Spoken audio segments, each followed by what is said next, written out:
അവൻ വിശുദ്ധ ഖുർആനിൽ തന്നെ 50-ൽ പരം തവണ ഗഫൂർ എന്നാണ് അവനെ പ്രയോഗിച്ചിട്ടുള്ളത്. അവനെ തന്നെ വിളിച്ചത് ഗഫൂർ എന്നാണ്, ഏറെ പൊറുക്കുന്നവൻ എന്നാണ് ആ വാക്കിന്റെ അർത്ഥം.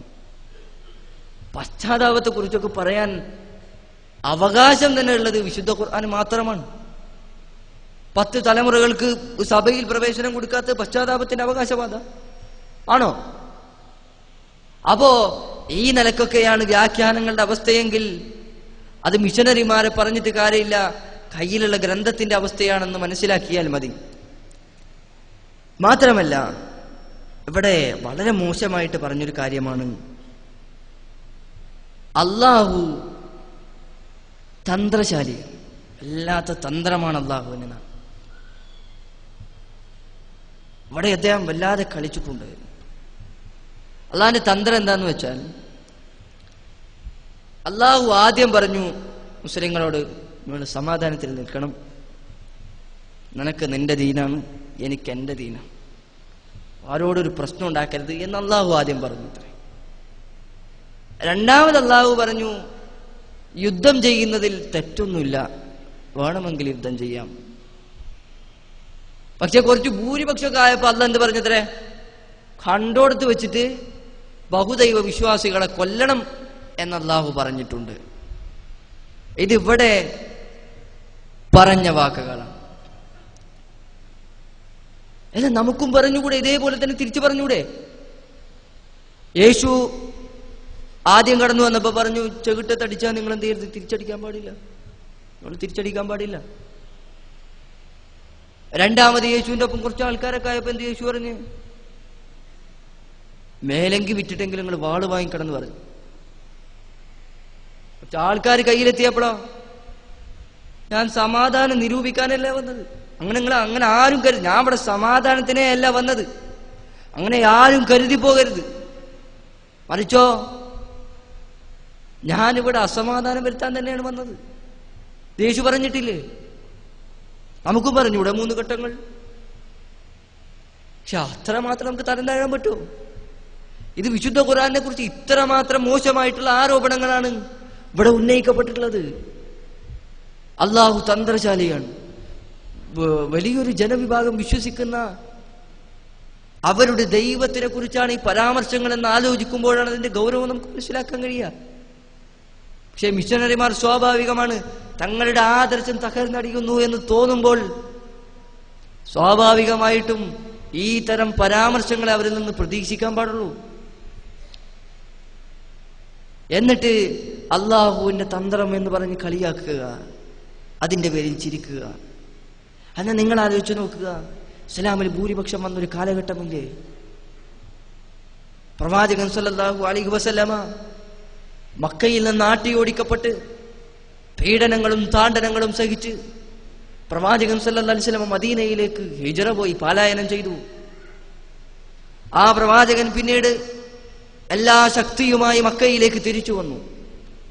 തന്നെ ചവിട്ടിയവരും തന്നെ കല്ലെറിഞ്ഞവരും തന്നെ ആക്ഷേപിച്ചവരും തന്റെ മുഖത്ത് തുപ്പിയവരും തന്നെ ചവിട്ടിയവരും ആ എല്ലാ നിലക്കും ഉപദ്രവിച്ചവർ, അവർ തന്റെ കാൽ കീഴിൽ തന്റെ മുന്നിൽ നിൽക്കുമ്പോൾ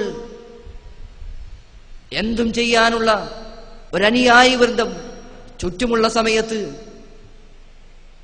അവർക്കെല്ലാവർക്കും നിങ്ങൾക്കെല്ലാവർക്കും മാപ്പ് നൽകിയിരിക്കുന്നു എന്ന് പറഞ്ഞ് പിരിച്ചുവിട്ടത് ഇസ്ലാമിന്റെ മഹാനായ പ്രവാചകനാണ്.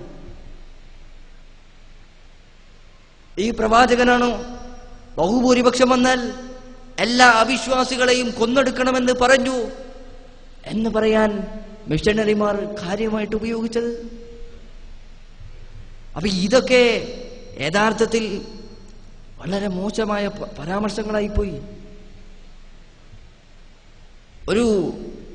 ഒരു മതസംവാദം എന്ന നിലക്ക് പ്രയോഗിക്കേണ്ടതില്ലാത്ത എത്രയെത്ര വാചകങ്ങൾ. അപ്പൊ ഇതിന് ശരിക്കും അതേപോലെ മറുപടി നൽകാൻ നമുക്ക് കഴിയാഞ്ഞിട്ടല്ല, ബൈബിളിലെ ഉദ്ധരണികൾ മാത്രം മതി അതിന്. പക്ഷേ ഇസ്ലാം ഞങ്ങളെ പഠിപ്പിച്ചൊരു സംസ്കാരമുണ്ട്, ഇസ്ലാം ഞങ്ങളെ പഠിപ്പിച്ചൊരു ധാർമ്മികതയുണ്ട്. ആ അതിർവരമ്പിൽ നിന്നുകൊണ്ടേ ഞങ്ങൾക്ക് സംസാരിക്കാൻ കഴിയുകയുള്ളൂ. ആ ദൗർബല്യത്തെ എന്ന് നിങ്ങൾ വിചാരിക്കുന്ന ആ ദൗർബല്യത്തെ മുതലെടുക്കാൻ ശ്രമിച്ചോളൂ. പക്ഷേ ജനങ്ങൾ കാര്യം മനസ്സിലാക്കും എന്നൊന്ന് ഓർക്കുന്നത് നല്ലതാണ്. പിന്നെ അവിശ്വാസിയെ കണ്ടാൽ കൊല്ലാൻ വിശുദ്ധ ഖുർആൻ പറഞ്ഞു എന്ന 9-ാം അധ്യായം സൂറത്ത് തൗബയിലെ 5 മുതൽ 6 വരെയുള്ള വചനങ്ങൾ വിശുദ്ധ ഖുർആൻ ആ കാര്യം കൃത്യമായി പറഞ്ഞിട്ടുണ്ട്.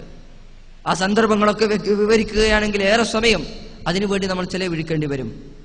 വിശുദ്ധ ഖുർആൻ ആ കണ്ടെടുത്ത് ഫഖ്തുലുൽ മുശ്രിക്കീന ഹൈസു വജത്തുമൂഹും എന്ന് പറയുന്ന ആയത്തിന് തൊട്ടുശേഷമുള്ള ആയത്തിൽ തന്നെ പറഞ്ഞു, വഇൻ അഹദും മിനൽ മുശ്രിക്കീന ഇസ്തജാറക ഫഅജിർഹു ഹത്താ യസ്മഅ കലാമല്ലാഹ് സുമ്മ അബ്ലിഗ്ഹു മഅമനഹു ദാലിക ബിഅന്നഹും ഖൗമുൻ ലാ യഅലമൂൻ.